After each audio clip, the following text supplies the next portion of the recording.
अस्सलाम वालेकुम। कल हमने इसकी सारी थ्योरी पढ़ी थी। आज हम इसकी एक्सरसाइज को सॉल्व करेंगे। एक्सरसाइज 1.1। इसमें क्वेश्चन 1 से लेकर 7 तक क्वेश्चन हैं। आज हम ये सारे क्वेश्चन सॉल्व करेंगे। क्वेश्चन 1 हमारे पास है, which of the following are square and which are matrices rectangular. मतलब जितने भी मैट्रिसेस हमारे पास गिवन हैं, कौन से स्क्वायर मैट्रिक्स हैं और कौन से रेक्टेंगुलर हैं। पहला आप देखें A = 2 0 3 5। इसमें अगर हमारे पास नंबर ऑफ रोज़ और नंबर ऑफ कॉलम इक्वल आएंगे तो उसको बोलेंगे स्क्वायर मैट्रिक्स। अगर आपके पास 2 रोज़ हैं और 3 कॉलम्स हैं तो वो हमारे पास इक्वल नहीं होंगे, उसको बोलेंगे रेक्टेंगुलर मैट्रिक्स। अब इसमें आप देखें 2 रोज़ हैं 2 कॉलम्स हैं तो ये इक्वल है ना, number of rows equal to number of columns, तो इसको बोलेंगे स्क्वायर मैट्रिक्स। इसके बाद पार्ट बी है क्वेश्चन 1 का 6 1 3 5 -1 0। अब इसमें देखें आपके पास 3 रोज़ हैं 2 कॉलम्स हैं, मतलब ये इक्वल नहीं है। Number of rows not equal to number of columns, इसको हम स्क्वायर मैट्रिक्स नहीं बोल सकते क्योंकि ये नंबर ऑफ रोज़ और नंबर ऑफ कॉलम्स इक्वल नहीं है। ये हमारे पास है रेक्टेंगुलर मैट्रिक्स। फिर है पार्ट 3 C = 1 0 0 0 2 0 0 0 1। इसमें देखिए 3 कॉलम है हमारे पास और 3 रोज़ हैं, तो इसको बोलेंगे स्क्वायर मैट्रिक्स। ये नहीं है कि स्क्वायर मैट्रिक्स का बहुत सारे स्टूडेंट्स गलत हो जाते हैं कि हमारे पास अगर 2 रोज़ हैं 2 कॉलम्स हैं तो ये हमारे पास स्क्वायर मैट्रिक्स हैं। अगर 3 रोज़ हैं 3 कॉलम्स तो इसको भी आप स्क्वायर मैट्रिक्स बोलेंगे, ठीक है। अब ये देखें पार्ट 4 D = -5। इसमें एक रो हो गई, एक कॉलम हो गया, तो इसमें क्या हो गया, ये स्क्वायर मैट्रिक्स हमारे पास हो। उसके बाद हमारे पास क्वेश्चन 5 है E = -3 4। इसमें हमारे पास 2 रोज़ हैं, -3 एक रो 4 दूसरी रो और एक कॉलम है, मतलब कि नंबर ऑफ रोज़ नहीं इक्वल नंबर ऑफ कॉलम के, तो इसको बोलेंगे रेक्टेंगुलर मैट्रिक्स। फिर पार्ट 6 है E = -1 7। इसमें हमारे पास एक कॉलम। फिर पार्ट 6 है E = -1 7। इसमें हमारे पास एक कॉलम है 2 रो है, मतलब कि नंबर ऑफ रोज़ और नंबर ऑफ कॉलम नहीं इक्वल, तो इसको हम बोलेंगे रेक्टेंगुलर मैट्रिक्स। ये हमारे पास था क्वेश्चन 1। अब क्वेश्चन 2 इसका देखें, list the order of the following matrices. मतलब हमारे पास मैट्रिसेस गिवन होंगी, उसमें हमने ऑर्डर बताना है कि इस मैट्रिक्स का ऑर्डर क्या है। ये आपको मैंने, अगर आपको ऑर्डर का कॉन्सेप्ट नहीं है तो आप मेरी पिछली वीडियो देख लें, उसमें मैंने प्रॉपर कॉन्सेप्ट इसका दिया हुआ है। पहला पार्ट है A = 1 3 2 4 -1। अच्छा, इसमें नंबर ऑफ रोज़ कितनी है, 1 2। जो हॉरिजेंटली लाइंस होंगी ना वो हमारे पास रो होंगी और जो वर्टिकल लाइंस होंगी ना वो हमारे पास कॉलम्स होंगे। तो ये हमारे पास 3 कॉलम्स हो गए और 2 रोज़ हो गई। तो इसमें आप क्या करेंगे, आप पहले ऑर्डर में जब है ना तो पहले रोज़ का लिखेंगे फिर कॉलम का लिखेंगे। नंबर ऑफ रोज़ हमारे पास 2 हैं, नंबर ऑफ कॉलम्स 3 हैं, तो ऑर्डर क्या हुआ 2/3। आप इसको बाय में भी लिख सकते हैं और क्रॉस में भी लिख सकते हैं, इसको आप 2 × 3 भी लिख सकते हैं। फिर पार्ट बी है क्वेश्चन 2 का B = -4। नंबर ऑफ रोज़ जो है वो भी एक है, नंबर ऑफ कॉलम भी एक है, तो 1/1 इसका ऑर्डर है और 1 × 1 भी आप लिख सकते हैं। सी पार्ट है 2 1 3 2 -1 5। नंबर ऑफ रोज़ हमारे पास कितनी है, 2 रोज़ हैं 3 कॉलम्स हैं, तो 2/3 इसका ऑर्डर हो गया। एफ पार्ट है 2 3 4 1 2 -1। नंबर ऑफ रोज़ हमारे पास 3 हैं और नंबर ऑफ कॉलम्स 2 हैं, तो 3/2 हमारे पास ऑर्डर हो गया। फिर पार्ट 5 है E = 3 2। नंबर ऑफ रोज़ हमारे पास 1 है, नंबर ऑफ कॉलम्स 2 हैं, तो इसका ऑर्डर हो जाएगा 1/2। फिर पार्ट 6 है D = 1 6 0 2 5 0 3 9 0। ये हमारे पास देखें स्क्वायर मैट्रिक्स भी है, रेक्टेंगुलर नहीं है क्योंकि 3 रोज़ हैं 3 कॉलम्स हैं, तो इसका ऑर्डर क्या हो गया 3/3। अच्छा, यहाँ तक हमारे पास क्वेश्चन 2 था। अब क्वेश्चन 3 देखें। If A = 3 -2 2 -3 2 5 1 4 -4 0 5 6। ये हमारे पास गिवन है, हमें बोल रहे हैं A12 की वैल्यू फाइंड करें। A23 A32 A43 A13 A33। अच्छा, आपको ये टेबल याद करना है, A11 12 13 फिर A21 22 23 होगा। ये आपके पास किस बेसिस पे है, अगर यहाँ पे 1 1 लिखा हुआ है ना, मतलब कि ये एक first row first column. A21 है मतलब second row first column. A31 का मतलब है थर्ड रो फर्स्ट कॉलम। इसी तरह अब आप ये देखें A12 मतलब first row second column, A22 second row second column. अगर आप ये देखें A13 मतलब कि फर्स्ट रो हो गई हमारे पास और थर्ड कॉलम हो गया। इसी तरह सारा आप A51 तक भी जा सकते हैं, A52 A53, ठीक है। तो A12 की हमारे पास क्या वैल्यू है, हमारा A12 इधर है ना, तो A12 की पोजीशन क्या है, यहाँ पे 2 है ना, तो A12 की वैल्यू 2 हो गई। फिर A23 आप ये देखें, A23 हमारे पास क्या है, ये है ना, तो A23 की वैल्यू हो गई 0। A32 की वैल्यू क्या होगी, ये देखें थर्ड पोजीशन पे क्या है हमारे पास 1 है इधर, A32 की वैल्यू हो गई 1। फिर A43 हमारे पास क्या है, लास्ट वैल्यू है ना, तो लास्ट हमारे पास क्या है 6 है, तो A43 की वैल्यू हो गई 6। फिर A13 देखें, हमारे पास फर्स्ट रो थर्ड कॉलम है, आप देखें फर्स्ट रो थर्ड कॉलम में क्या वैल्यू है, -4 है। और लास्ट हमारे पास क्या है A33 आप देखें थर्ड रो थर्ड कॉलम, तो A33 की वैल्यू क्या है 6। नेक्स्ट हमारे पास है question number 4, which of the following matrices are equal. हमारे पास 4 मैट्रिसेस गिवन है A B C D, बताना है कि कौन सी मैट्रिसेस हमारे पास इक्वल हैं। अच्छा, अगर आप A देखें, A और D कैसे इक्वल है, आप कॉरस्पॉन्डिंग एलिमेंट देखेंगे। कॉरस्पॉन्डिंग एलिमेंट वो होते हैं जो सेम पोजीशन पे हों दोनों मैट्रिसेस के। अब यहाँ पे 2 है, यहाँ पे भी 2 है, ये तो सेम आ गया। 4 + 1 क्या आता है, 5 आता है, यहाँ भी 5 है, ये यहाँ तक भी सेम हो गया, 1 भी सेम हो गया, 3 भी, तो A एंड D इक्वल है। पीछे बच गया B और C। B मैट्रिसेस उसी तरह C को आप सॉल्व करें, 1 + 1 2, 3 + 2 5, 4, 2 + 1 3। तो ये देखिए यहाँ भी इस फर्स्ट पोजीशन पे 2 है, 5 है, 4 और 3, तो B and C matrices equal हो गई और A and D matrices equal हो गई। नेक्स्ट हमारे पास है क्वेश्चन नंबर 5, लेट A हमारे पास गिवन है 2 - 3 U0 और B गिवन है V5 - 3 W। हमें U, V और W की वैल्यूज़ बतानी है अगर A and B matrices equal हों।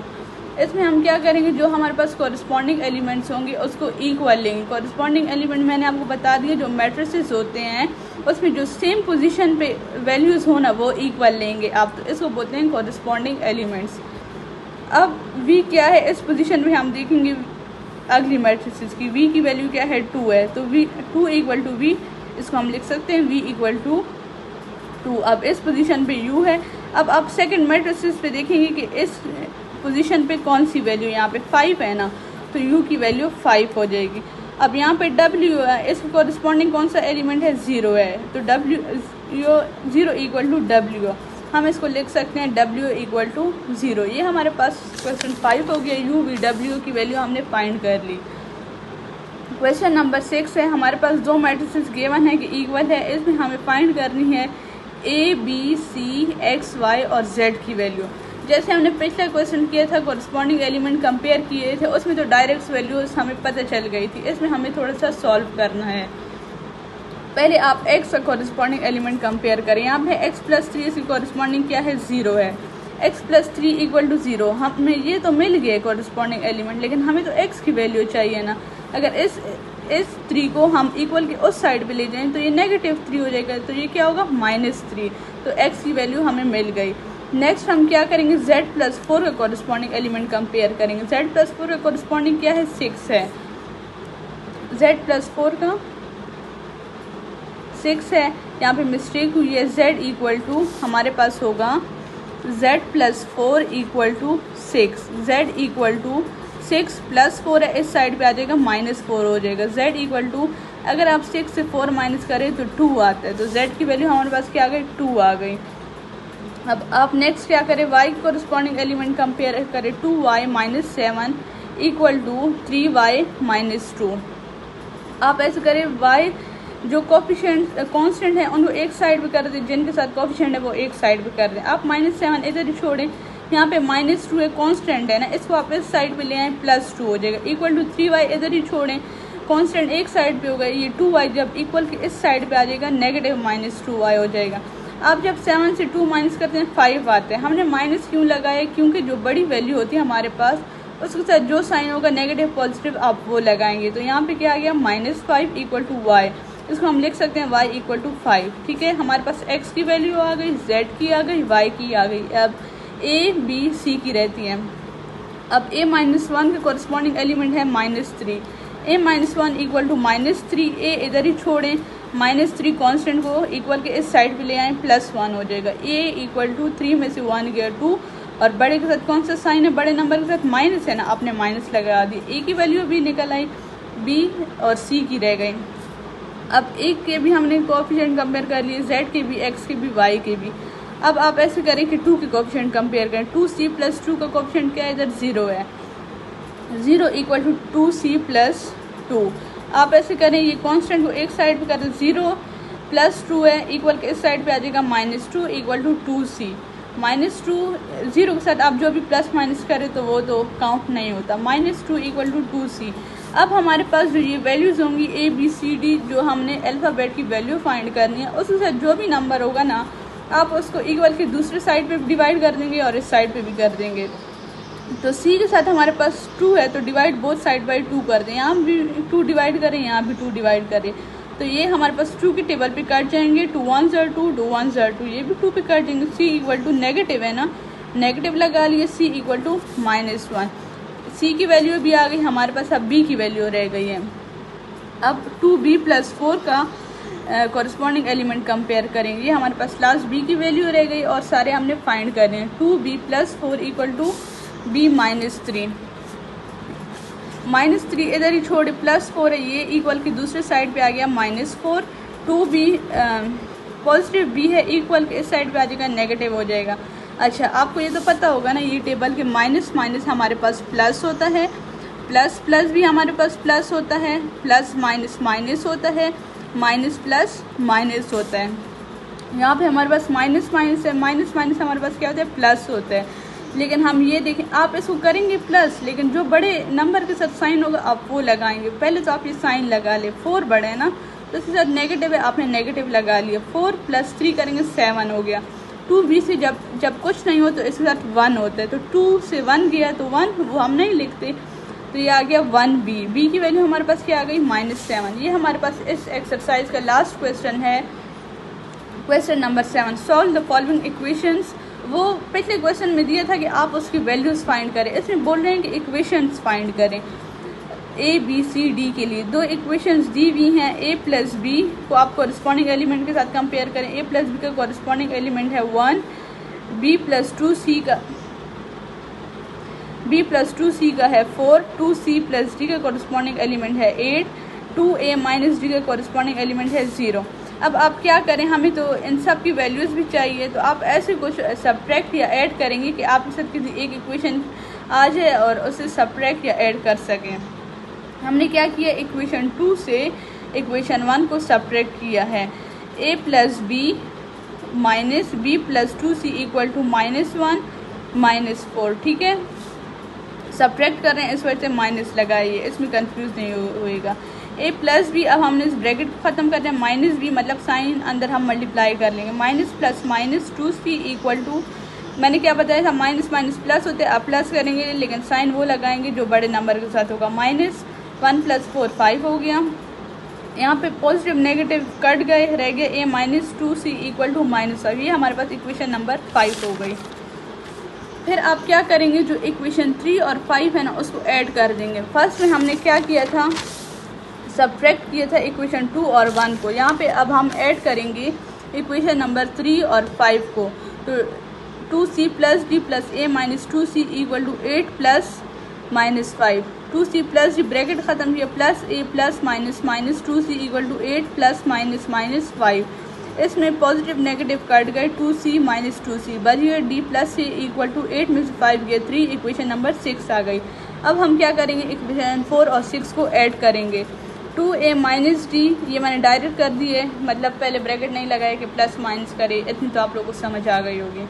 2A - D + D + 0 = 0 + 3। Negative positive cut गए, 2A + A बच गए = 3। 2A और जब यहाँ पे 1 है ना, 2 + 1 3A = 3। मैंने क्या बोला था, जो हमारे पास अल्फ़ाबेट होंगे उसके जो भी नंबर होगा हम वो डिवाइड बोथ साइड कर लेंगे।